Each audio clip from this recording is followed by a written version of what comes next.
The enemy of great is good. We don't have great schools because we have good schools. We don't have great parents because we have good parents. We don't have great business people because we have good business people. So most people are comfortable with good. I was never comfortable with good. Most people are afraid to think like that. What does it cost to think big? Allah rewards us for our intentions. So why don't you make your intentions grand so that the reward will be grand? Why are we dreaming small?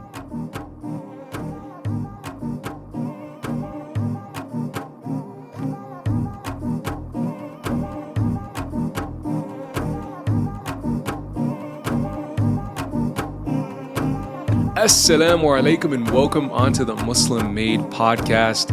Every episode we're going to share inspiring stories and practical advice from some of the most successful entrepreneurs, leaders, and change makers. We're on a mission to bring barakah into the world through the success that we all can contribute. Don't forget to join our community and learn more about us. Now, onto today's episode. What an incredible guest we have today into the studio.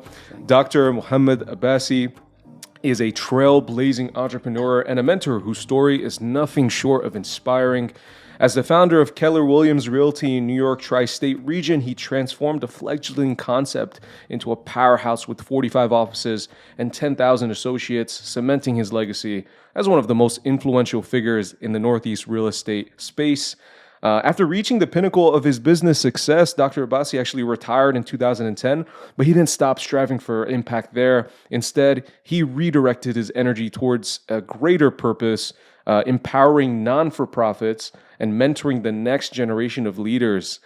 Welcome to Muslim Made. How are you feeling, Dr. Abbasi? Thank you. Alhamdulillah, very good. Alhamdulillah, we are electric to have you into the studio today. We're so inspired by your story. And we wanted to begin the conversation around why you ventured into real estate. You have such an amazing upbringing.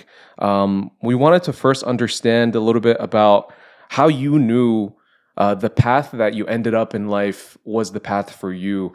Purpose and impact and legacy is so important to you. We kind of want to understand the origin of that. Bismillah ar-Rahman ar-Rahim. Alhamdulillah Rabbil Alameen. Wassalatu wassalamu ala Sayyid al-Mursaleen. Sayyidina Muhammad wa ala alihi wa sahbihi ajma'in. First, thank you so much for inviting me to speak. I hope, I will make the dua of Sayyidina Abu Bakr, who used to say, Allahumma ja'alni khayran mimma yadhunnun wa ghfir li ma la ya'lamun. Oh Allah, make me better than what they think and forgive what they don't know.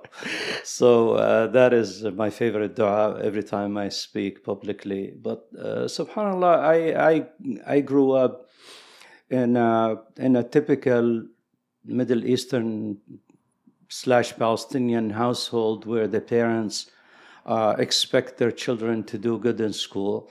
I don't know if you know this, but the Palestinians are supposed to be the most educated people on the face of the planet. And lately I hear that the Gazans actually among the Palestinians are the most educated with the highest per capita, PhDs per capita in the world. I mean, people are defending their dissertations under bombing in Gaza as we speak. Online, of course, online, because all the universities were decimated the first week of the war. But yeah, my parents expected all of us. I was the oldest of 7, by the way. They expected all of us to be educated and to go on to college and as high as we can go. My uncle was very involved in the setup of the very first Teachers College in Jordan. There was no institutions like that in the 40s, I think 1949. So he was always, my father was in the army. He always pointed me in the direction of my uncle. He's like, you want to be like your uncle Muhammad. And when I would visit my uncle Muhammad, he would show me his library, except it was all in Latin and English and other foreign languages. He had Reader's Digest in Arabic, so he would give me copies of Reader's Digest. And that was my window onto the world. So I would read amazing stories, pieces about living in the West and succeeding and things like that. And this was when I was like 8, 9 years old, imagine. So my love of reading was very, very early. I read every book that I can put my hands on, Dostoevsky, Jane Eyre. I mean, Arab and non-Arab, Arabic, English, anything I could put my hands on. So the trajectory was definitely for higher education. But to be practical, I studied engineering. So I came to the US in 74. My father was injured in the war in 1970. So my uncles who had lived in the US invited us to join them here. We migrated in 74. So October 3rd this year marked the 50th anniversary for me in the US. When I came, I was 19. So you do the math. I'm 69 right now, working on my 70th birthday right now. What was your mindset like back then? You were only 19, ended up coming to the States after the impact of the war in Palestine. What was your mindset? Were you kind of saying to yourself, I'm just going to get, a 9-to-5, try to live my life? Or is there something, kind of deeper boiling in the back of your head? Well, in the background, I grew up as a child of the Islamic movement, meaning that I had mentors who were very enlightened by the legacy of Imam Hassan al-Banna, rahimahullah, and Abu al-A'la al-Mawdudi. And those mentors made sure, believe it or not, among them was the principal of our school, may Allah rest his soul, rahimahullah. His name was Ahmed Furayhat. And he would explain to us the macro picture in a way that no one was explaining to a 15-year-old.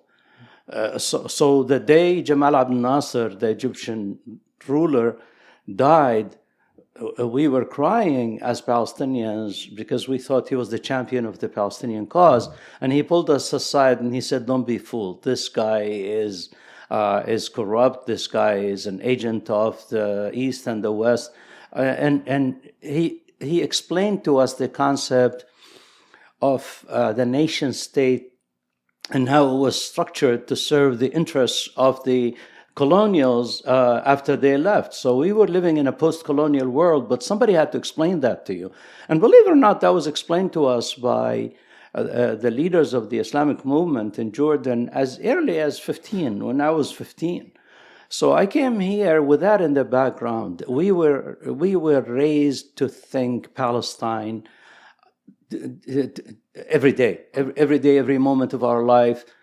Palestine is the most important thing. But you still have to make a living. You can't live on love alone, as they say. You can't live on memories of Palestine or memories of whatever. So when we showed up here in 1974, I only had one mission, and that is to go to school and finish. And that I did. I graduated in 79 with a bachelor's summa cum laude. I got job offers immediately because I spoke Arabic fluently. So they were expanding heavily in the Middle East. So Caltex Petroleum wanted me, Exxon wanted me, Hess wanted me. I wound up working for Hess in the Virgin Islands. So I worked in engineering until 1980. That's where I learned photography, by the way, in the islands, because there was nothing else to do except scuba dive and take beautiful pictures. So you're a good swimmer also, I would assume? I'm sorry? You're also a good swimmer? Just barely, but my friends were doing scuba diving. The safer route was to just go on scenic tours of sugar plantations, take beautiful pictures. So I learned photography 50 years ago almost. Yeah. Wow. What was your life like as a Muslim out in the Virgin Islands? You must have been completely isolated. Honestly, look, you were supposed to work 8 hours, so I picked the second shift, which allowed me to have a normal morning, enjoying myself on the beach.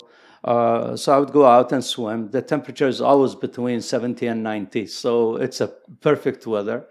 I was single, so no responsibilities. And then at 2 o'clock, I would go to the refinery, do my shift, finish at 10 o'clock, come back home and watch the news like everybody else, go to sleep and wake up in the morning, go to the beach. I was a beach bum. My parents didn't think that was a good idea, so they invited me to the States and suggested I get married, and I did. And alhamdulillah, Rabbil Alameen, I listened to them.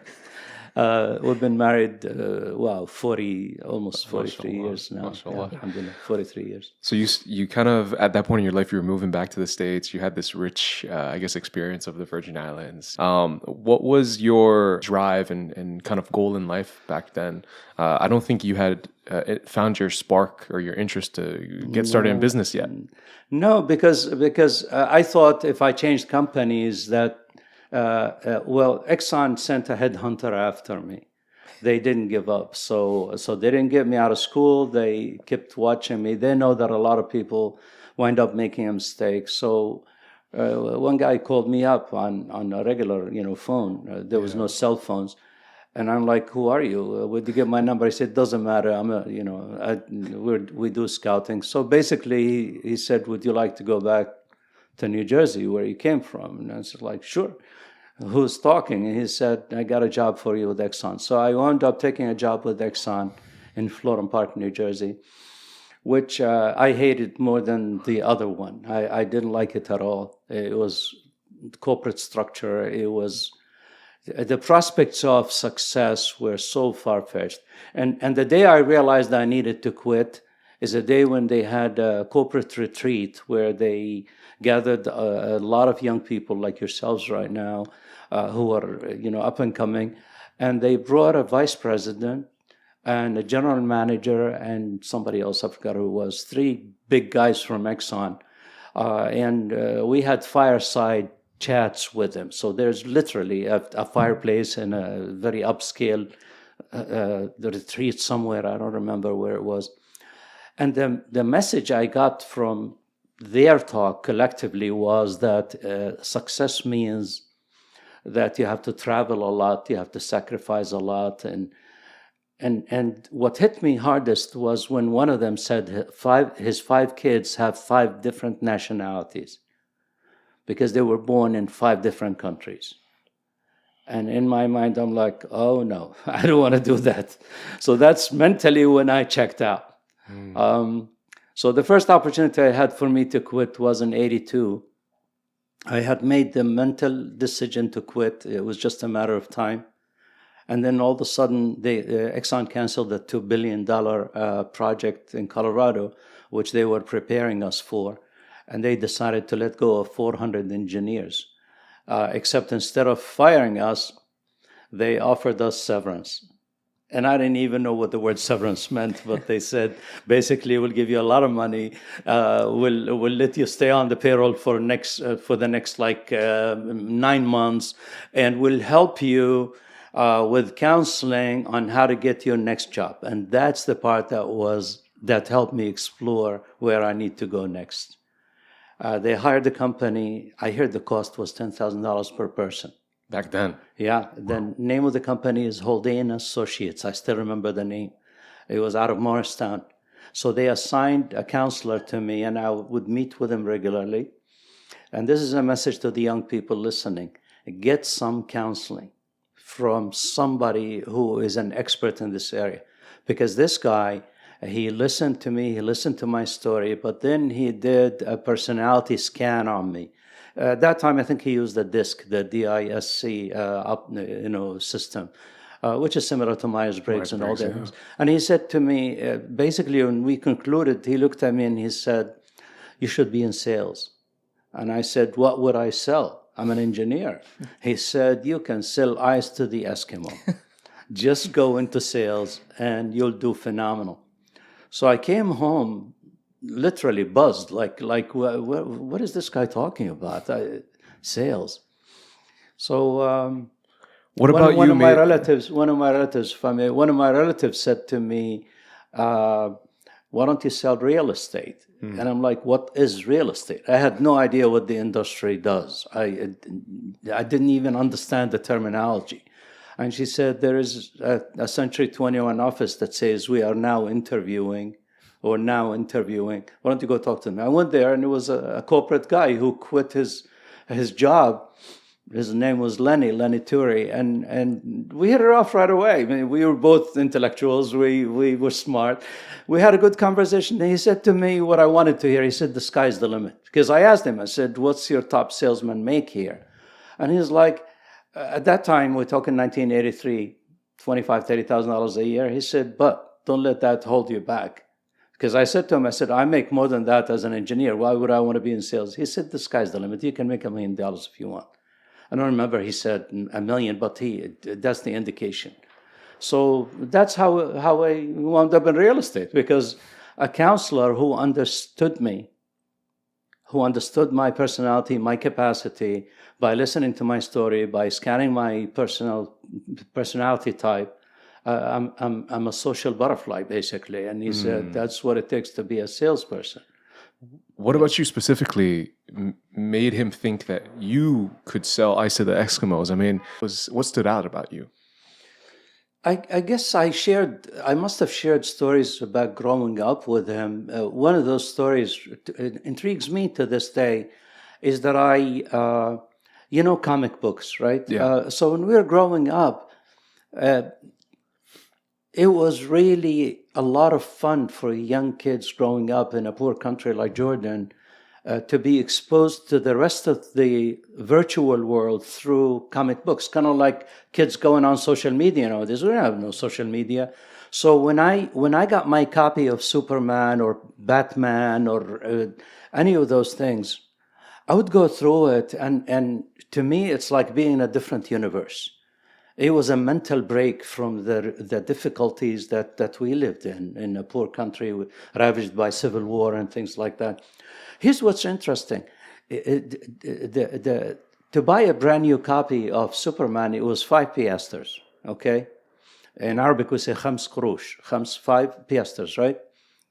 So where am I going to get the money from? So I managed to get enough to buy my first issue, right? So once I had it in my hand, I leveraged it. I rented it to my friends who couldn't afford to buy it. And I recovered my capital and went on to buy the next one. So I had a thriving business, buying brand new copies of comic books and renting it to my friends and also maintaining the inventory. This is probably at age 8 or 9. Okay. As I grew up and reached into my teen years and became physically strong, I went to work in construction during the summer. So as soon as school was over, I would go to the construction sites and work.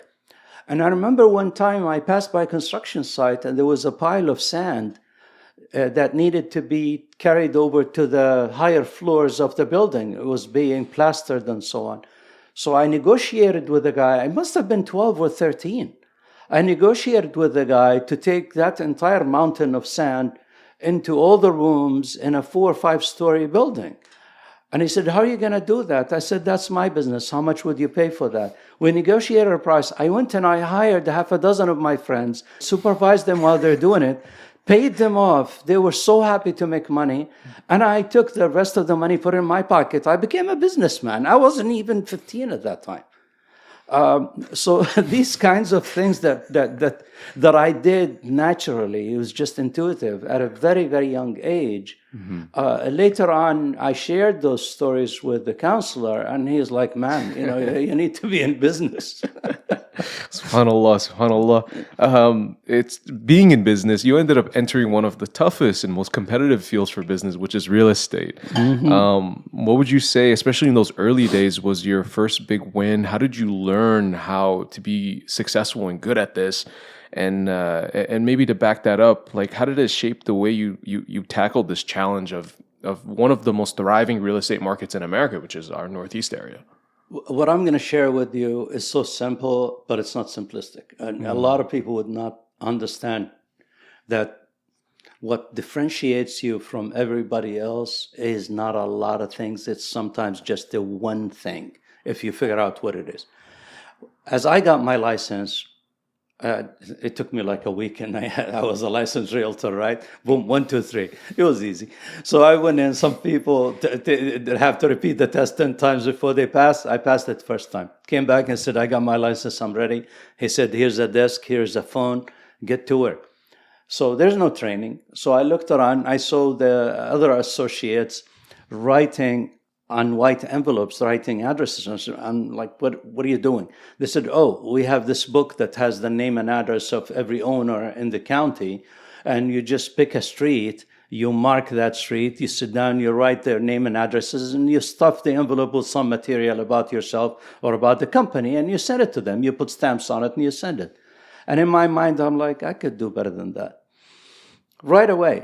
And this, I guess, I attribute to my engineering background, which is, process-oriented. So immediately, process improvement. I said, I can do better. So I found out, I don't know how I found this out, but I found out that if I was to type the names and addresses of all the owners on an 8.5 by 11 sheet, where I can put 3 across, kind of like the design of the Avery label type. Mm-hmm. So I bought Avery sheets, which existed at that time, before the printers. There were no printers at that time. So I would type the names and addresses 3 by 10 or 3 by 11 on a single 8.5 by 11 sheet, and then put that on the copying machine. And through the feeder, I would feed label sheets. Mm-hmm. So on the other side came out labels with names and addresses on them, except while the guys next to me were doing maybe 20, 30 a day, 50, I was doing 4,000 a clip. I cornered an area of 4,000 homes in North Bergen, New Jersey, and the people who live there to this day, they remember me. I cornered that area, and I started doing mass mailing that like they've never seen anything like it. Better quality flyers. That's another story which relates to photography. We can talk about that. So I did better flyers, but then I also reached out to large numbers of people very quickly and in a more frequency, like maybe once a month or once every 3 weeks. And people started calling me, and I started making tons of money, more than my own company. I mean, I was like one side of the scale and the rest of the company on the other side, and I was beating them. And it was all because of the automation that I did in how to reach the customers. What was the key to, so you mentioned customer acquisition, how you actually got your name out there, got the trust of people, got customers to come with you. What was the key for you back then on closing deals?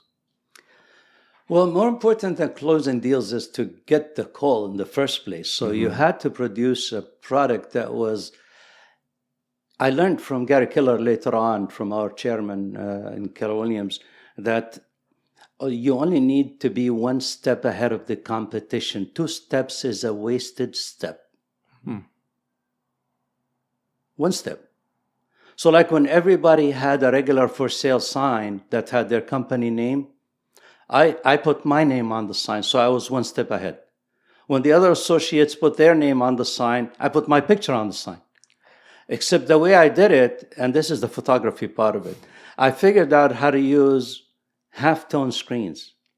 I digitized. There was no digitization going on. And if you took a picture of a home and you put it on the copying machine, it came out smudged on the other side.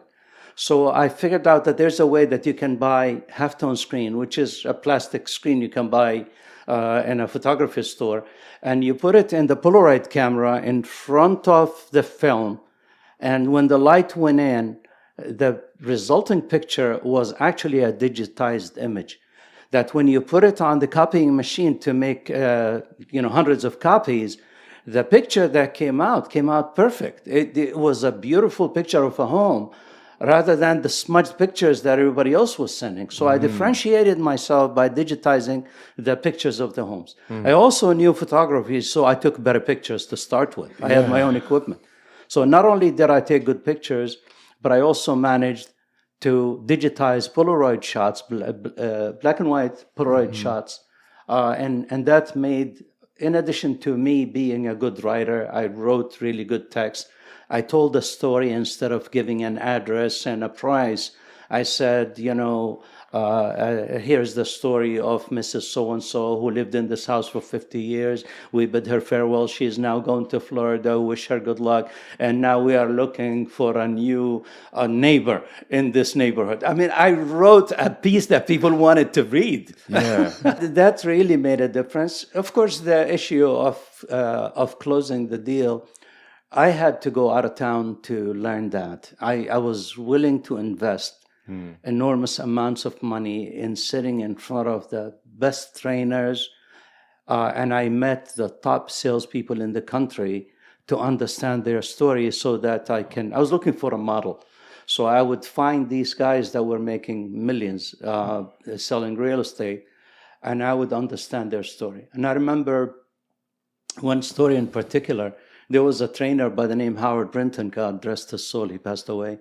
Howard Brinton made a business doing what you guys are doing, except who was sitting in the hot seat was the top salespeople in the country. That was his niche. And he went and met with these people. They either came to him, he was out of Colorado, or he met with them. And they sat in my place and they told their story. And then what he did, he put it on cassette tapes and made portfolios of 12, like one per month. It was Salesman of the Month, basically. So you could subscribe and he would mail you one every month, or you can wait until the end of the year and get the whole thing, and it's got 12 months in it. So I attended one of his workshops, and he had back issues left over. So I bought all of them. I bought like 5-6 years worth of cassette tapes, and then I sat there and listened to every single one of them, some of them more than once. And what I was looking for is the story behind the story. I wanted to know, how did this person go from being so broke that his wife couldn't find a pair of matching stockings, or whatever they call them, women's socks, that they had so much holes in them that she was trying to find two that match up. That's how broke they were. He sat at the edge of his bed and cried because of how poor he was.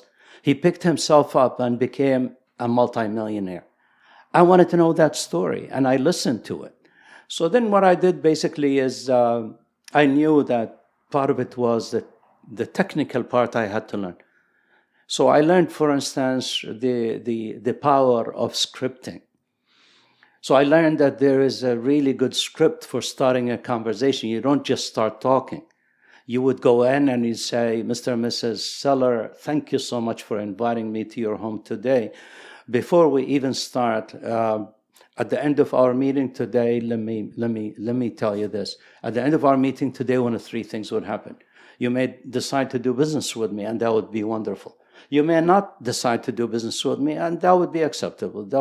And I may not do business with you. Now, that may sound strange to you that I won't do business with you. And that may happen if we do some expectation setting, and you may have an expectation that I cannot fulfill. So instead of letting you down, I would rather turn you down. Is that fair? Yes, it is. Okay, with that in mind, what are the three most important things to you about the sale of your home? This was my standard opening. And it's still playing in my head. Even though I quit the business, I quit selling in 1999. I've been out of sales for 24 years, but that script still plays in my head. And if tomorrow I got a license and went back to sell, I'll sit in front of you and say, at the end of my meeting with you today, one of three things will happen. You may do business, you may not do business, and I may not do business. And the reason I may not do business with you is that you may have an expectation that I can't meet. I'd rather turn you down than let you down. Is that fair? Yeah. Okay, with that in mind, what are the three most important things to you about the sale of your home? I don't know. So then I would say, well, people in your position usually have one of three things. They want the highest price in the least amount of time with the least amount of inconvenience. Is that fair? Yeah. Okay, so let me tell you about price. That's the presentation. Once you learn how to have a conversation, and yes, it's scripted, but it sounds so natural that the person in front of you doesn't think you're doing anything. They can't feel that it's a script. If they felt it's a script, how many times you have somebody call you up and try to sell you on something, and you can immediately tell it's a scripted conversation, you hang up on them immediately. Yeah. You have to avoid that. Yeah. So that was the secret. And then at the end, you just close them. Closing is another conversation, but it's similar to that. Yeah. If you were so successful doing this, a part of someone else's realty company, what led you to Keller Williams and establishing their biggest area of business today? Yeah, in 1999, I felt that I reached the top. I was number one salesman in the state for my company at that time, Remax. Once I reached the top, I was about 105 sales in 1 year, which there are a lot of people around the country that do more than that. I met a guy in Grand Rapids, Michigan, who was selling 600 units, but he had an army. He had an army of assistants. It was just me and my wife, and she was doing the administrative work. I was doing the rainmaking. wow. Yeah. I was doing the rainmaking, practically no advertising. And the best part, we were working 35 hours a week because we had leveraged ourselves and became so efficient that it was easy for us. But at one point in 99, I felt that I needed to own my own company, that I needed to build passive income so that I can one day retire and go on doing my life's passion, which I hadn't figured out yet at that time. But I knew that I wasn't created and to work. Allah gave me a life to live, not to work. Work finances my life. It's not the other way around. So I started thinking about ownership. I went to my broker and I said, I'd like to own a piece of your next office. And he turned me down. And I thank Allah Azza wa Jal day and night for that. Because had he taken me as a partner, I would be stuck in Jersey City somewhere in a small office, doing what other people are doing. Instead, I did what I needed to do, which is to research and see who are the best companies out there.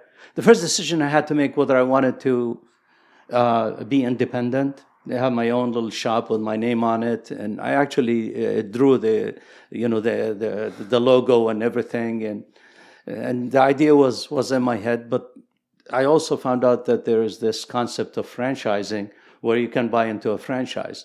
So I started researching franchises. I found there were two kinds of franchise. There's a brand franchise and a systems franchise. A brand franchise would let you use their name, but you're on your own. A systems franchise, kind of like a McDonald's or Burger King or Wendy's, you get to follow their system. So I wanted a systems franchise, and somebody from Keller Williams at a conference came to me, tapped me on the shoulder, and said, "You need to take a look at this." They knew I was looking. So they got me an invitation to meet in Austin with the CEO, and I met with her, and that's how it started. Yeah. This was in 99. What happened from that point? You had made the decision to branch Keller Williams into the Northeast, which they had no presence in at that point. Yeah, none. Well, what happens, Keller Williams is an amazing company. It still is and continues to be. The chairman, Gary Keller, is a genius. Instead of picking the low-lying fruit, he went after the top performers in every market. And he figured if I get in business with smart people, with highly motivated, driven, smart, intelligent people, that they will build the company for themselves and for me. So his customers are the smart people, not the sellers, the buyers and sellers. Okay, so that's what he focused on. And the way they did it is they made it so difficult to get into the company as a franchisee. So once you bought into their franchise, they watched your performance, and then they made a decision whether they wanted to give you another franchise or not. It's not about the money. It was about success. Mm-hmm. So they awarded me the first franchise, and they watched me develop it very quickly into profitability. And in September of the same year, so between January and September, 9 months, they invited me to take a look at owning a region, which I had no idea what it meant. So when I met with the CEO in her office, she said to me, "You're going to be the middleman between us and the franchise owners." What would I do? You would screen the prospects and package them and then send them to us. And if you approve it, we approve it, they get to launch the franchise. So what do I get? Well, we collect royalties from every single transaction, just about. And then 50% of that becomes yours. I'm like, cool, let's do that. And then I immersed myself in training. From day one, I immersed myself in training. I sat in front of Keller and Mo Anderson, the chairman and the CEO. My God, sometimes I would go to Austin and stay there for 2 weeks at a time. And once the CEO looked at me and she said, "Is anything the matter?" And I'm like, "No, why?" She said, "You're always here." It's like she thought I was thick, that I wasn't getting it. Some courses I took 5 times. And she said, "Why are you doing that?" I said, I understood that the road to mastery requires that you hear a message something like 5, 6, 7, 10 times. And Gary Keller was telling us the story of Warren Buffett and how Benjamin Graham made him read his book, The Intelligent Investor, 12 times before he made him make a single trade. I think he made a trade and failed. So Benjamin Graham, who was reluctant in hiring Warren Buffett, he told him not to make another trade until he read The Intelligent Investor, which is a very difficult read. If you ever saw a copy of it, I have a copy of it. I couldn't finish the first chapter. It's a very thick book about investing principles. And Warren Buffett was required to read it 12 times before he made a trade. So in Keller Williams, Gary Keller would teach us certain courses about leadership, team building, consulting, and so on. But he would want us to attend it more than once. So some of those courses I took multiple times, and that qualified me to be a master trainer very quickly for the company. So I went on the road teaching others. And the highest degree of learning is teaching. Yeah. If you ever want to master anything, teach it. Now, taking all your skills and scaling up Keller Williams from the few offices they had to about 45 offices and 10,000 associates is a great accomplishment that I don't think everyone would understand. Yeah. Now, what was the secret sauce in that process? Was it strategy, mindset, or something else entirely? Well, initially it was survival. You know, I had to launch Keller Williams franchises or they'll take it away, because they give you a 5-year license, and every year they look at your production, and if you haven't brought in new franchisees and quality franchisees, there's a risk that they would take it back. So the first 5 years were a little bit difficult. I launched an office in North Bergen, one in Clifton, one in Buffalo. So I started launching here and there. But really the tipping point became when I hired my son-in-law, who became my regional director, and I trained him for about 3 years. In 2006, we launched 6 offices, and that was the highest in the nation. No one launched 6 offices in any region in 2006 except us.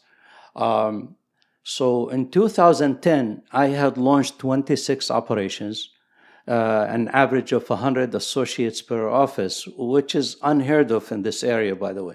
Most real estate offices have less than 20 people. And here I am launching them with tens of agents. Everybody was flocking to join our company. We had a profit share component and we had a training component. So those 2 things made us very attractive. So in 2010, I had 26 offices and 2,600 associates, and that's when I decided to retire. So I retired, and my partner, so that's the answer. You said, what's the secret? The secret is leverage. I leveraged myself with somebody who had much more experience than I did. He had launched another region in Atlanta, in the Southeast region. And he had a lot of experience, but he was more on the operations side. I don't think he had any equity in the region. He had equity in offices. He was owner of multiple offices. A really great guy by the name of Brian Fair.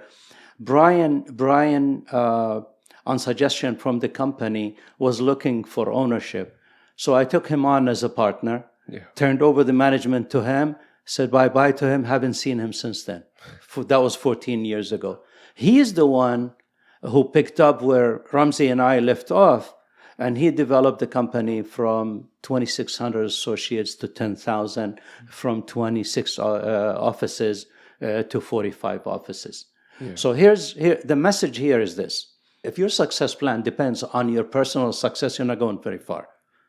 You have to leverage yourself. You have to find people. You have to associate with people who are much better than you are and to get in business with them somehow. So by teaming up with Brian Fear and Brian taking over the region with his experience, it freed us up to go on to do other things. And he needed an opportunity. He's much younger than me. So he was able to continue the journey.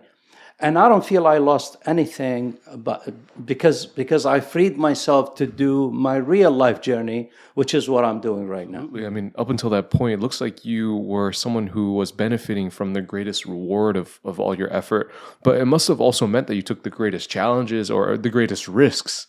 What were some of the biggest risks that you've taken throughout your career at that point? And what impact did it have on you personally? I've always felt that success really doesn't come as a straight line upward. It's more like a step function. You succeed up to a certain point, you take a breather, you pause, you learn from your mistakes, you strategize, and then you make the next leap. And my story is like that. Almost every 7 to 10 years, I had to make a major move. But I made sure that the phase that I'm in, that I'm the top performer in that phase, that no one comes close. And this is the part, I call it the mastery level. I learned this expression from Gary Keller, who used to tell us that at one point in martial arts, a white belt and a black belt know exactly the same things. The only difference is that a black belt is further along the way. In other words, the white belt has probably done the certain punch maybe a couple of hundred times, while that one has done it thousands of times. So the reflexes are better, it's more automated and so on, and more potent. So if I was an engineer, I wanted to be the best engineer. If I was a salesman, I wanted to be the best salesman. If I was an owner, I wanted to be the best owner. If I was a teacher, I want to be the best teacher. Every phase in my life that I was in, I strived. Heck, even fishing. I mean, I go out fishing and I try to be the best fisherman on the pier. Very few people can do that. And I didn't learn it overnight. You do it step by step. Every time you reach a level of performance, you say, Alhamdulillah, I'm doing great. Let me take a breather. What's next? And then I would go to the next and the next and the next. Many people think that success is a straight line upward. It's not. It's not. The success depends on, first of all, the definition of success to me, as I know it, is the progressive pursuit of a worthwhile goal. So there has to be a value at the end of the road, and it's progressive pursuit. In other words, a little bit of progress at a time until you reach where you need to go, then you pause. I wanted to understand this part of your psyche and your story. What's your source of courage and what's your source of energy that's helped you stay consistent in your pursuit of success? I don't know if I can call it courage. It's really emotional intelligence. It's having the ability to curb your heart's temptations by using your brain the way Allah Azza wa Jal wanted it to be used. You see, in the Quran says, أَفَلَا يَتَدَبَّرُونَ الْقُرْآنَ أَمْ عَلَى قُلُوبٍ أَقْفَالُهَا. At the end of the day, you can't rationalize everything. And you also can't be driven by emotions alone. They have to work together. So your heart's desire is, I want to be a business owner. But your mind says, but you have no reserves. If you didn't have income for the next 6 months, how are you going to survive? So you have to listen to your brain, putting the brakes on your heart. Sheikh Sha'rawi rahimahullah says, كل عمل ابن آدم منبعه القلب. All deeds of man emanate from the heart. In other words, we act emotionally, we justify our actions rationally. Yeah. Okay, you buy the red car because it's a red car and the salesman saw a sucker in you and sold it to you. You go home and by the time you reach home, you have a long story to tell your wife, which is all rationalization to explain why you bought a red car for so much money that you actually didn't need. You see, that's how people live. People do dumb things which at the moment seems like a good thing, probably because there's a great salesman on the other side of the conversation. So they wind up making dumb mistakes and they justify them logically. I use the ability to rationalize that Allah gave us to put the brakes on my heart's temptation. So when I decided to become a business owner, I had to make sure that we had reserves because we had 4 kids. Yeah. And they were all in private schools, and we had a house with payments. We had a life. And my wife had to sell her jewelry to help me finance the first purchase. That's how difficult it was, but we also had reserves. So I knew they told me you can turn a profit in 1 year. I turned a profit in 3 months, but I was prepared for a year. You see, so part of it is rational, part of it is motivational. Neither one works alone. You can be the most rational person on the face of the planet, but if you don't have passion for what you want to do, you probably fail or you'll achieve mediocre success. Every time I attempted something, I was passionate about it. If I didn't see the passion there, I probably said, next, let's do something else.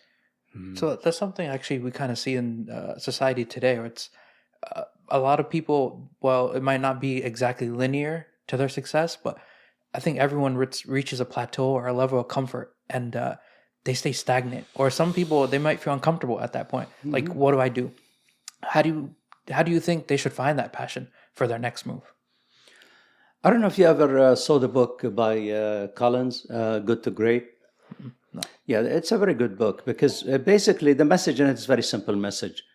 The enemy of great is good. We don't have great schools because we have good schools. We don't have great parents because we have good parents. You see what I'm saying? We don't have great business people because we have good business people. So most people are comfortable with good. I was never comfortable with good. I was taught at a very young age to always strive for I've never been number 2 in my class. From time when I was in kindergarten, I was always number 1, and I have the certificates to prove it. My father kept all of them, and I have them. I recently went to Jordan. I tried to get a Jordanian passport. Mine expired like 40 years ago. And they wanted my school certificate. So I woke up my son in the middle of the night, had him go to my house, open my safe, pull out my certificates, take pictures of them, and then send them to me on WhatsApp while I'm standing at the ministry, Interior Ministry, whatever it's called over there. And then when they came in, we printed them and I showed them. I said, I went to your schools here 50 years ago. Here are my grades and my certificates. The point I'm trying to say is that the way people fail is by achieving mediocre success and settling. Okay. Complacency. I don't know if it's. I think our threshold for success is very low. It's like a person opens a bodega and he's making enough money to pay the bills and have a few extra dollars. He's done. Instead of saying, "How can I turn this into a franchise where I can have 5,000 of them all over the country and be the next 7-Eleven?" Most people are afraid to think big like that. I'm not. Actually, I'm starting a project right now as I'm speaking to you, where I'm going to build an organization of 50,000 people. And I'm putting it out there. I announced it last week in Chicago at a major conference. I gave a big speech about what Islamic organizations need to do to become effective.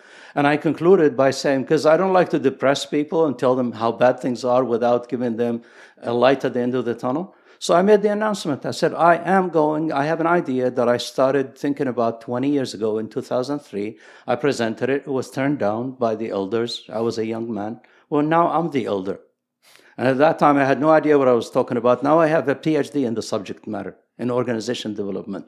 Okay? So I'm going to launch the organization, and I'm going to start with one single chapter in New Jersey, and then I'm going to duplicate it, triplicate it 500 times around the country. So hopefully in 5 years, I'll have 50,000 people, and I'll do this and that. It's all in my head. Most people are afraid to think like that. What does it cost to think big? Allah rewards us for our intentions. So why don't you make your intentions grand so that the reward will be grand? Why are we dreaming small? Why do I want to be a bodega owner on Market Street or Main Street in Patterson and settle there. Why not look and say, MashaAllah, this restaurant idea is a great idea. Let's see how we can get some consulting with some business people, some MBA out of RBS. Rutgers is right here. There's so many MBAs willing to do, work for their MBA degree. They have to come up with a model to present and so on. Why don't I team up with one of them and put it together on paper, and then go open the next one in Clifton and the next one in Passaic, and then before you know it will be international, and I'll wind up being, the owner of a franchise system that sells falafel. I think the greatest takeaway that we've had this season within Muslim Made is that the world is a better place when Muslims are successful, and when we do become sincere about our intentions to dream a little bit bigger and to have intention a little bit bigger. What's the greatest piece of advice you would give to Muslims when it comes to elevating their mindset to this grander intention behind our actions?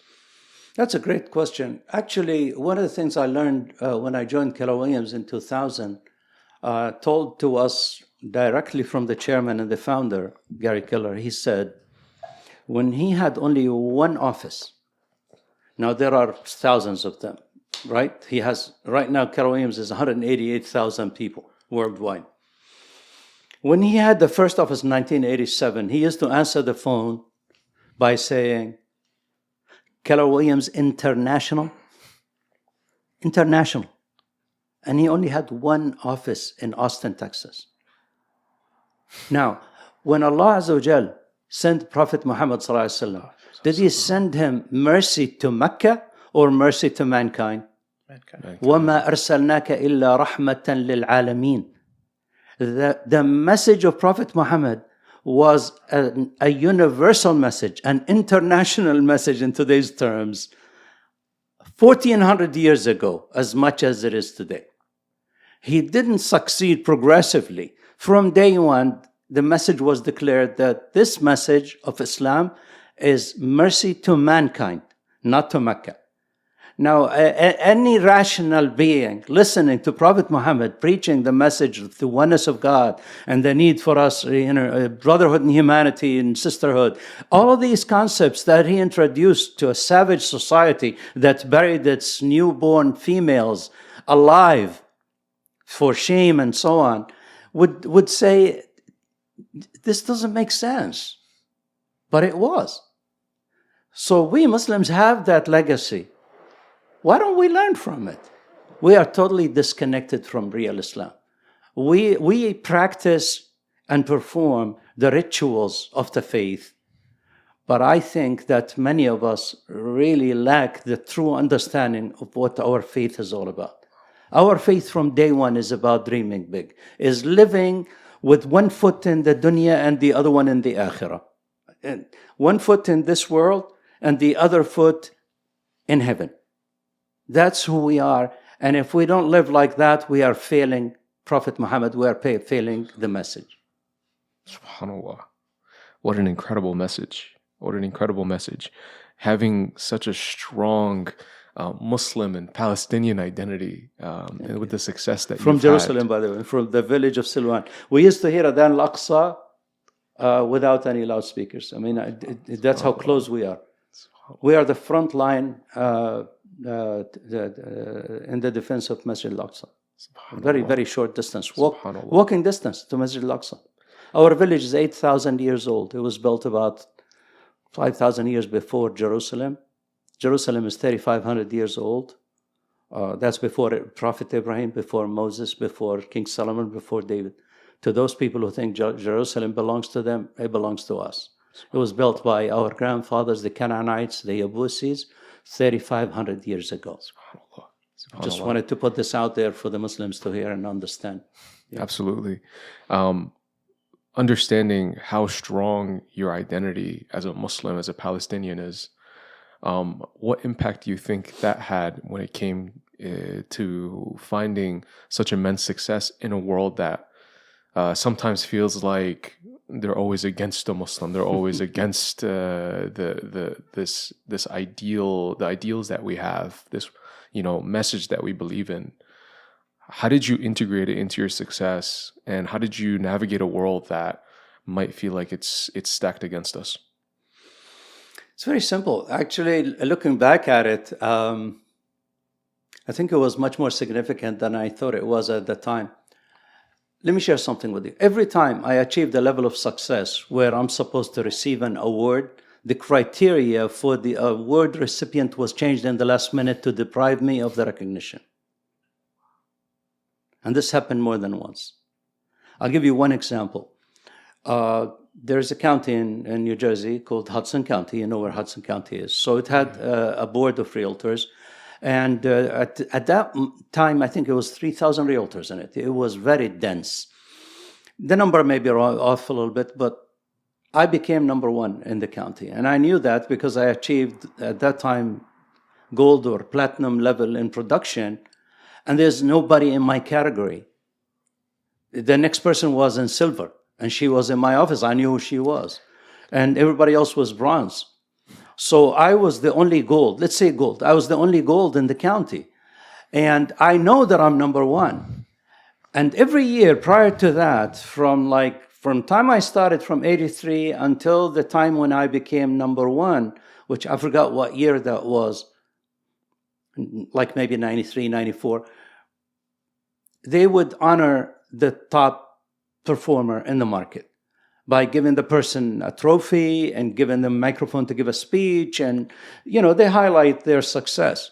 The year I became number one, they canceled that. The celebration went on, the recognition went on, but they basically said, "Oh, Mohammed Abbasi gold next," and then they awarded the silver and so on. I had people come to me and say, "What was that about?" And I'm like, "I have no clue." Because they know that I'm supposed to be on stage with a microphone in my hand and getting a trophy, and all that was canceled. What do you think? And in my mind, I could have been like feeling dejected and depressed, and look what they did to me, like some people do. In my mind, I'm like, I'll show you. That's it. So instead of being number one in the county, I said I'll be number one in the state, and I achieved that too. So next was going to be like, let's start climbing the national ladder. But then I met a guy who was almost there, who was like probably number 3 in the nation. And I met him in California at a conference. And I said to him, "You dropped out. Where are you? I mean, we don't see your numbers. Because companies announce numbers and you can tell where you are relative to others." And he said, "It's not worth it." I said, "Excuse me?" He said, "Look, I looked at all the guys that clawed their way to the top until they became number one in the nation and all of that. And like the number one guy out of Grand Rapids, Michigan, committed suicide. Okay, I met him. I went there with my wife, got some training in his company, saw what he was doing. Later on, I found out it was heartbreaking. I found out that he was accused of certain things and he committed suicide. Bottom line is this. At some point, you realize that climbing the ladder of success may not be what you want to do because there's something else worth doing. But I felt that I needed to be at least number one in the state. So once I reached that, I was done. I was like, okay, done. Let's see what's next. To me, the recognition was never important. But for them to deny it to me, that was important. You can't deny me what I've earned. You see the point?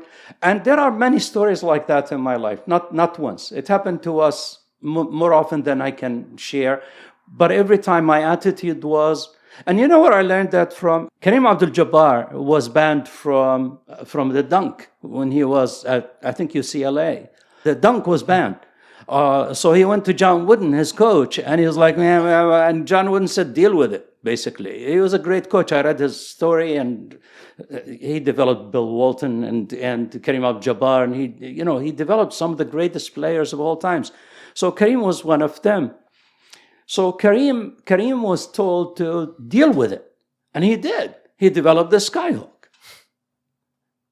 That sky shot that you see coming from above, that was the result of a dejection, of a rejection, of a letdown. He didn't let that influence him. To me, every time I was blocked, it was like Kareem Abdul-Jabbar being told not to dunk. I'm like, okay, what's this? How can I come from above? And that became basically my life story. Every time something stood in my way, I either bulldozed through it, went around it, went over it, and managed to get to the other side with the help of Allah Azza wa Jal, and great support of my wife and my kids, because they were always there. I was going to mention, it sounds like throughout your story, this has been a family affair. This is something that, has been the foundation of your success. What was the intention behind getting your family involved, and what do you think the result of your success has done to your relationship with your family? What kind of advice would you give people when they feel like their success is in the way of their success of their family? Yeah, look, the way I discovered the value of my wife, I grew up in a culture where the man is supposed to go out and earn a living, and the woman takes care of the kids. And I'm still for that. But there's also room in between where the wife can contribute if we let them. So in the middle of my journey, we did really well from 83 until 1987. In 87, there was a massive crash. I don't know if you remember it. You were probably not born at that time. So the crash of 87 really devastated the real estate industry, and I lost my business overnight, my sales. I found myself with no business, and I convinced myself that real estate is over. I want to do something else. So my family, my uncles and my brother, were in the embroidery business. And if you know, Union City is the embroidery capital of the world way back then. So I wound up owning a textile factory, an embroidery factory. And I ran it while I maintained my license. So real estate became a minor issue. This is in 87 now. 87 to 93, for 6 years, I operated a textile factory. And that's where I discovered my wife's power. She came in, she said, "You're not doing this alone." So she would pick up the kids, or the kids would be dropped off at the factory, not at home. They would do their homework while the machines are banging, 60 stitches per minute, bang, bang, bang. Heavy machines, 10, 15 yards long, doing stitching, and the kids are doing their homework. And then we'd go home at the end of the day really tired. But my wife managed to take care of the kids, cook and do everything, their homework, while helping me in the factory. We lived in the factory practically. We went home to take a shower, sleep, get up the next day and repeat that. During that period, I discovered how powerful my wife was. I would go to Dar al-Islah, give khutbah al-Jum'ah, only to get a 911 beep, because we had no cell phones, where my wife would say, "I just injured my finger." I went and I found that her ring got caught in one of the pins on the machine and almost ripped her finger off. That's how tough life was during that short period of time. But in 93, when I discovered that there is still hope in real estate and that I could do it, I had to do it differently by leveraging myself instead of doing everything by myself. Now I need to have somebody take over the administrative part while I do the rainmaking. My wife said, "I'll do it." And she joined me in 93, and it was a new start. So I gave up the factory. I gave it to one of my brothers. I said, "You want a factory? Here's the keys. It's all yours." So I went and I went back into real estate, but this time it was like the first real estate period was 83 to 87.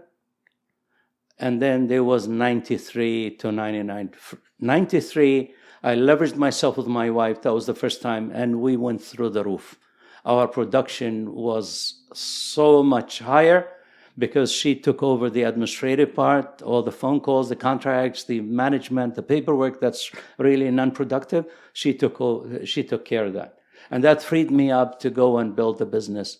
Wow. And that's really when our success story became a real story. It was from 93 to 99. That's when I climbed the ladders. How did you protect your intention in your relationship with the akhira when you did find so much success in the dunya? Like I said, I had mentors as early as 15. I remember my father, God rest his soul, rahimahullah, he passed away last year in January at age 87. But he was a young officer in the army, and I was his oldest son. He took me by the hand, went to the principal of our school, who was also a high-ranking Muslim Brotherhood leader in Jordan. And he handed me over to him and he said, "You take care of my son." I was a kid. I had no idea what my father was doing. What my father wanted to do is to have me educated by the Islamic movement. He was not an ideologue. He was not a member of the Brotherhood. He didn't even understand the difference between Hizb ut-Tahrir, Brotherhood. No, he wasn't like that kind. He just wanted me to be associated with people who had a bigger vision for Islam, for the country, for everything. And sure enough, that principal of the school took me under his wing, myself and 4 or 5 other guys, and he would teach us meanings of the Quran, but in a more proactive way, as opposed to the passive way that people learn Islam.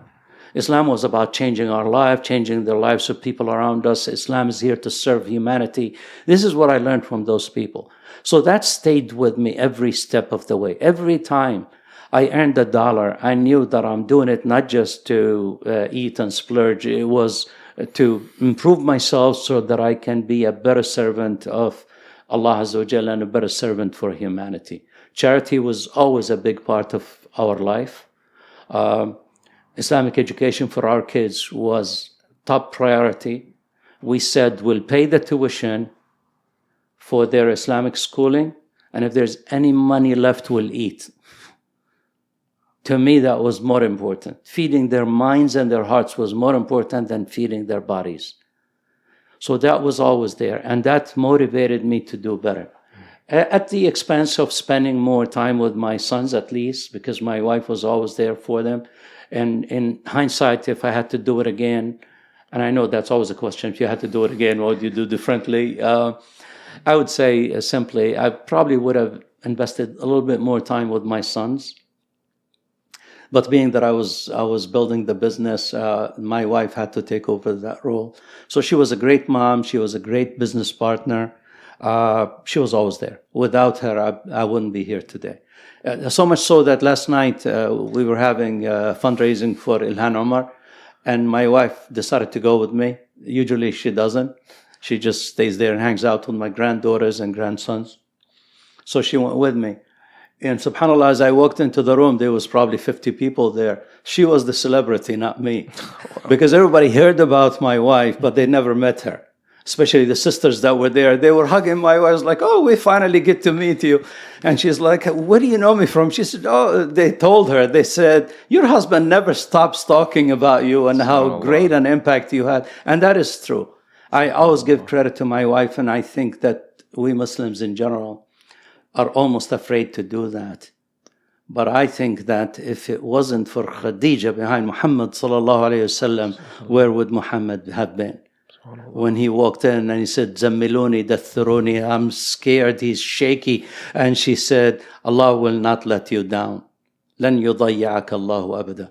Everybody should have a Khadija or Aisha next to them. And many of our brothers don't understand the significance of that. To have somebody that you can go home to. Allah Azza wa Jalla says in Surah Al-Rum, لِتَسْكُنُوا إِلَيْهَا الَّذِي جَعَلَ لَكُم مِّنْ أَنفُسِكُمْ أَزْوَاجًا لِتَسْكُنُوا إِلَيْهَا. Praise be to Allah who created for you spouses from among yourselves so that you will achieve tranquility. Sukoon means that you can calm down after a hard day's work. For either one of you, you have to calm each other down. My wife, alhamdulillah, was always there for me. Allah. Yeah. What's the personal habit or routine that keeps you inspired? The most difficult times of our lives, I've always managed to compartmentalize work. In other words, there was a time when we actually, before I opened my company, where I actually operated out of my home. So I built a home in such a way that it had a basement downstairs, and that basement became our office. So every morning I would put on a suit and a tie and go downstairs to work at home. But I worked as if I was out of the house. I didn't work in a pajama. I worked in a suit and tie. I was ready to meet with clients on a spur of a moment. In our own house, my wife would join me, and then she would go upstairs and cook, and she would check back in. And same thing, I would work, let's say, from 9 until 5, then close the door, go upstairs, and it's now family life. So I managed to compartmentalize. Business time is business time. Family time is family time. Okay, so that's what helped me nowadays. Because since I graduated, before I graduated, I was putting in the time. I had to do the research. I had to do the analysis. It was hard work. So that was taking from me more than 8 hours a day. But I still managed to find time to fish. I found time, to read and study and to give khutbat al-Jum'ah and give speeches and training and so on. Right now, my schedule is different. I follow the moon and the stars because I don't know if you know, but fishing is connected to the moon when it's full moon, when it's high tide. So I have an app that tells me the time, the high time for fishing for today. And that's why we're meeting at 10 in the morning, because I reserve time in the afternoon, about 2 hours for fishing. SubhanAllah. Does that mean that you have the most accurate analysis of which day Ramadan starts? No, I don't. Honestly, I think Allah. Joking. I know it's a fun. It's a joke, but seriously, I think one of our problems is that we don't focus on the spirit of Islam. We focus on the formalities. Yeah. We fight day and night about when moon sighting or no moon sighting. When Allah Azza wa Jal ta'abbadana, Allah Azza wa Jal wanted us to fast, not to calculate. Yeah. So the answer is no, I don't. SubhanAllah. One of the biggest questions we wanted to ask you is the fact that now your purpose in life is pivoted towards non-for-profits and young leaders. We wanted to know, with you working with so many young leaders and so many ambitious minds, right? What's the one mistake you see them making over and over again when it comes to chasing and defining success? They're too distracted. You think so? An essential ingredient for success is focus. And there's a hadith in which the Prophet ﷺ, it's a tradition actually, it's a hadith. من جعل الهم هما واحدا كفاه الله هموم الدنيا والآخرة. You make your concern a single concern. Allah Azza wa Jal takes care of other concerns. In other words, you need to always focus. So I developed a course about 20 years ago, which I've been teaching since then. I can deliver it in 2 days. I can deliver it in 2 hours. But it's a very extensive course that basically says that if you want to control your destiny, you start by defining your values, those things that are most important to you, so that you can you prioritize them, so you can focus on the top of the list. And by focusing, meaning attaining knowledge and expertise in that. And when you do, you'll develop the confidence enough for you to take action. Once you take action, it reinforces all of your values and priorities and everything, or it gets you to change them and modify them. And as you take more action and more action, it becomes habitual. Once you develop habits of success, then you become known by that, and hence character.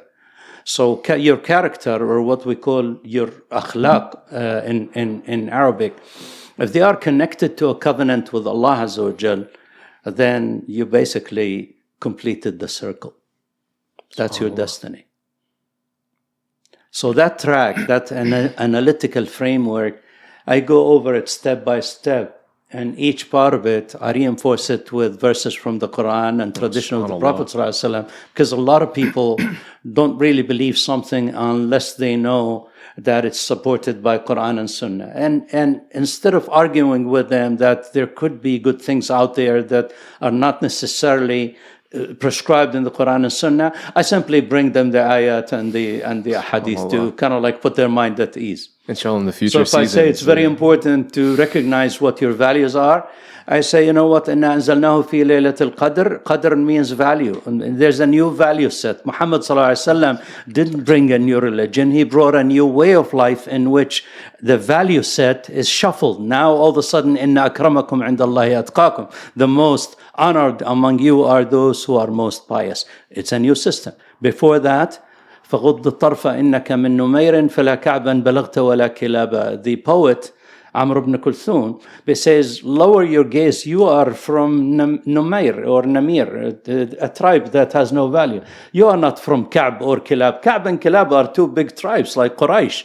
You're not from neither one of them. In other words, your honor follows your ancestry, where you come from, which tribe. That was the way before Islam. All of a sudden, Prophet ﷺ brings a new value system. The new value system says, "Inna akramakum indallahi atqakum." So it's all about values. It's all about values. And so and most people spend more time planning a vacation than they do planning their life. So when somebody says, "Fine, help me plan my life," I'll say, "Okay, what is your value set?" In Arabic, we say al-manzuma al-qiyamiyya. Manzuma means things that are stitched together, like a subha. So what are your values that are connected to each other? And if they say, well, God and Allah Azza wa Jalla is number one. Okay, what else? وَبِالْوَالِدَيْنِ إِحْسَانًا. وَقَضَى رَبُّكَ أَلَّا تَعْبُدُوا. Fine, that's number one. Number two. What's number three? So now you get to work on number 3, 4, 5, and 6. Okay, are they prioritized? If they're not prioritized, like they say in a Chinese proverb, anyone who chases 2 rabbits catches none.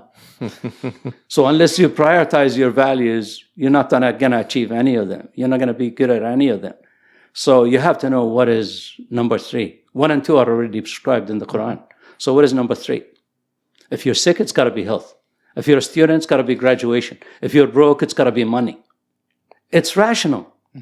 But nobody does it because nobody teaches it. Most people spend more time telling people about the normative way of things, how things ought to be, as opposed to learning from life itself.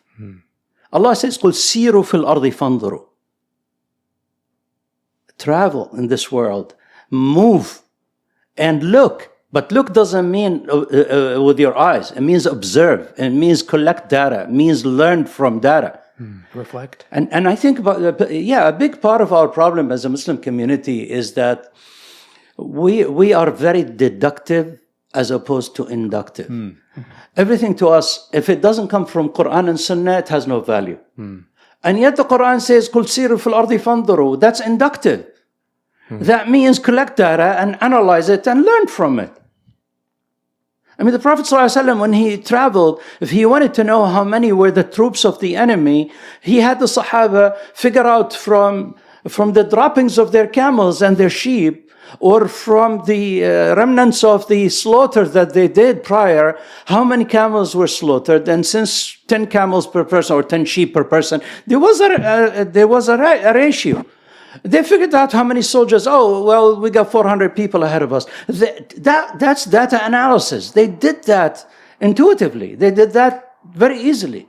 We don't do that.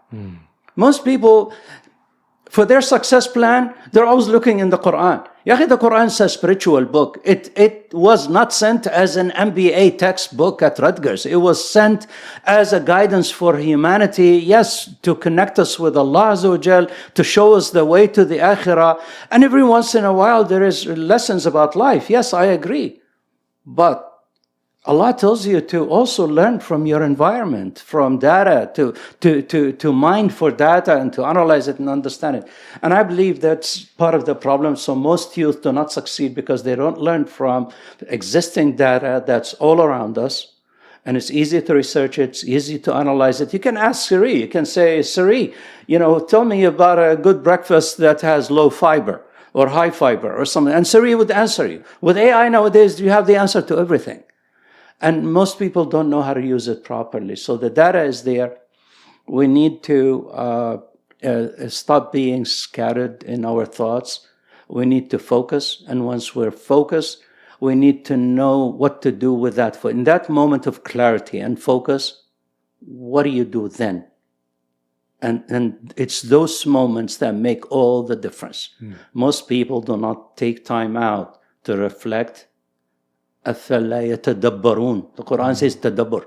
Tadabbur means contemplate, think, and think, and think. We don't use our biggest gift, the brain, we don't use it correctly. Wow, subhanAllah. So even after achieving so much and still going strong at this stage of your life, what's still on your bucket list? Are there any big dreams you're still chasing? Yeah, I just told you earlier, I want to build an organization. And this idea was born after I joined Keller Williams. and I articulated it in a presentation that I still have and I can share with you, and it's dated in my handwriting from 2003. So the idea is not new, but it didn't get any support because I was young at that time, and everybody else had veto power. I mean, if you're in the middle of 20 brothers who are all in their 60s and 70s, and you come up with the most brilliant idea, all they have to do is go like this. And that's a veto.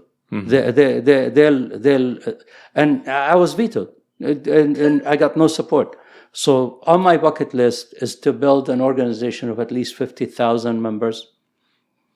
And if I get more details, it'll be shut down by somebody. So actually, I shared the idea with a few leaders, and they all supported it, alhamdulillah.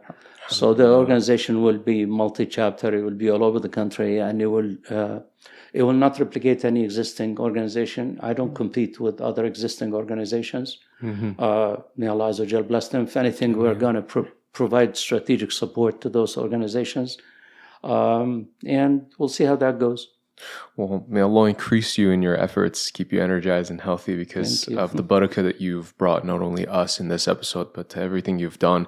It's such an inspirational story, and you did an amazing job taking us through the grit, the heart, all the lessons that you've picked up. So we can't thank you enough. And as we always say to our guests, without you, there is no Muslim Made, because it's your stories that we're trying to inspire with. So thank you so much for being a part of this project and this platform that we're trying to build, and hoping to make the world a better place through inspiring and encouraging Muslim success.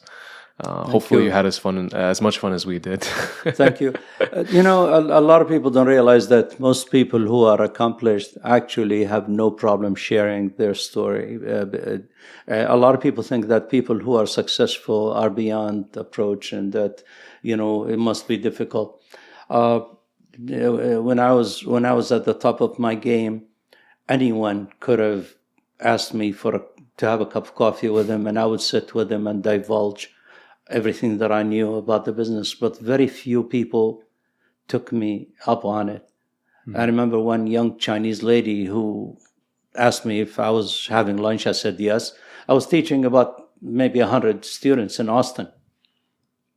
And I said yes. She said, "Are you eating with anybody?" I said, "No, I'm just going to sit down like everybody else, have lunch, and then go back to my class." She said, "Do you mind if I sit on your table?" I said, "I don't mind." So she sat there, and she asked a whole bunch of questions. She didn't eat, and I was eating and answering her questions. Fast forward a couple of years later, she opened the first office in Boston. She was a small agent, just learning how to sell. And, in a couple of years, she became the owner. And I think the difference between her and everybody else that was in my class is that she was willing to ask questions. And she was not deterred by my celebrity status at that time. She just sat down and said, "Can I ask you a few questions?" So if there's any one last advice I want to give to a lot of the young people, is try to associate with successful people. Not so that you can idolize them, la samhallah. No, we don't idolize anybody. Our role model is Muhammad sallallahu alaihi wasallam and his companions. However, every successful person out there has a story to tell, and many of them are very anxious to tell their story. It validates what they've done, and we need to take them up on it. And the worst that could happen is they'll say, "No, I don't have time," and then you call again. Last night I met a lady who, when Mohammed Mursi passed away, I was in New York at a gathering to eulogize him and talk about his good deeds and so on, mostly Egyptians. And I was asked to give a few words, so I said a few words. I don't remember what I said at that time, but this sister was there.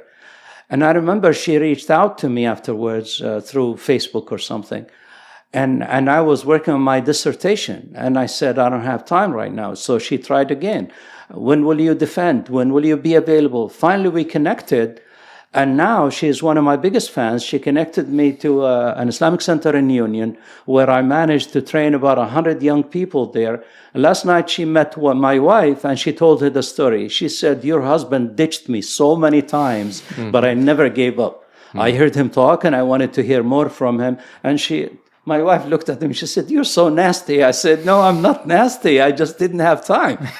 The point is, she didn't give up. She kept trying, and until she finally got a meeting with me, and she got what she was looking for.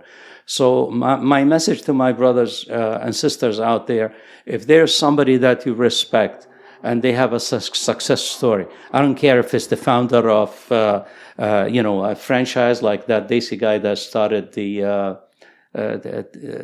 company that does fruits. Edible arrangements. Yeah. I mean, how many people manage to meet up with them and to learn from that story? Okay. You need to do that. How about the halal guys? There's a lot of success stories out there. Figure out how to meet with them.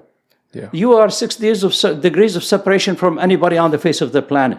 Most people, you're going to find that you are literally 1 degree of separation from most people around you without realizing. Especially Muslims. We all know each other from the masjid.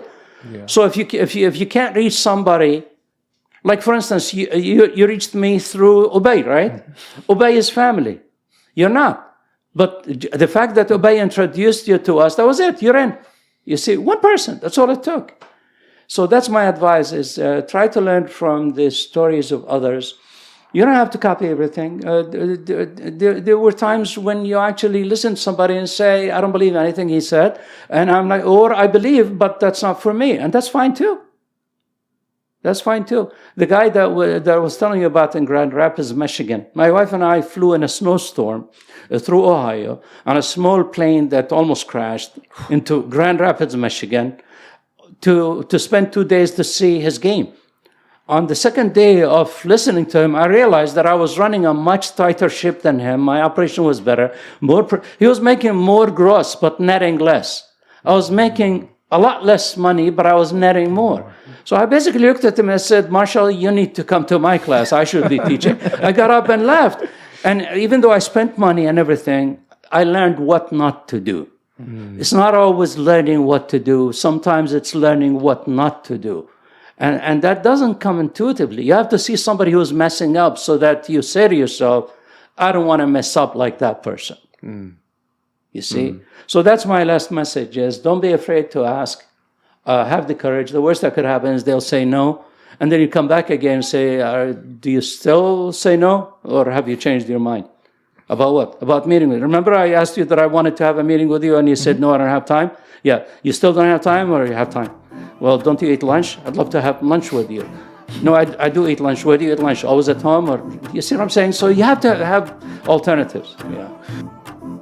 Jazakallah khairan, and thank you so much for joining us on this episode of Muslim Made.